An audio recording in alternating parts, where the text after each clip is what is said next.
ढोल ताशांचा नाद, घोषवाक्यांचा आवाज आणि हजारोंचा जनसमुदाय. बडनेरात आज फक्त रॅली नव्हती, तर एकतेचा, समतेचा आणि परिवर्तनाचा संदेश होता. बुद्ध जयंतीनिमित्त बडनेरा शहरात भव्य धम्म रॅलीचं आयोजन करण्यात आलं. सुरुवात झाली पंचशील नगर येथील पंचशील बुद्ध विहारातून आणि मग ही रॅली शहरातील प्रमुख मार्गांवरून मार्गक्रमण करत पुढे सरकली. शिवाजी महाराज पुतळा, अशोकनगर, समता चौक, जय हिंद चौक संपूर्ण मार्गांवर नागरिकांनी उत्स्फूर्त स्वागत केलंय. यंदाच्या रॅलीचं खास वैशिष्ट्य म्हणजे युवक आणि महिलांचा मोठा सहभाग. युवकांनी शिस्तबद्ध रांगा आणि घोषवाक्यांद्वारे धम्माचा संदेश दिलाय, तर महिलांनीही उत्साहाने सहभागी होत सामाजिक एकतेचा आदर्श ठेवलाय. विशेष म्हणजे बडनेरातील विविध बुद्ध विहार मंडळांनी मोठ्या संख्येने सहभाग नोंदविला, त्यामुळे रॅलीला अधिक व्यापक स्वरूप मिळालंय.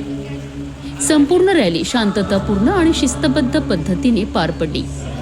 महिला, पुरुष, युवक आणि ज्येष्ठ नागरिक सर्वांनी मिळून बंधुता, समानता आणि मानवतेचा संदेश दिला. या रॅलीच्या आयोजनात पंचशील नगर आणि स्थानिक युवकांचा महत्त्वाचा वाटा होता. तसेच रॅली दरम्यान सेवा उपक्रमही राबविण्यात आले. चहा नाश्त्याची व्यवस्था करून सहभागींना दिलासा देण्यात आला. या रॅलीचा मुख्य उद्देश डॉक्टर बाबासाहेब आंबेडकर यांच्या विचारांचा प्रसार आणि समाजात जागरूकता निर्माण करणं.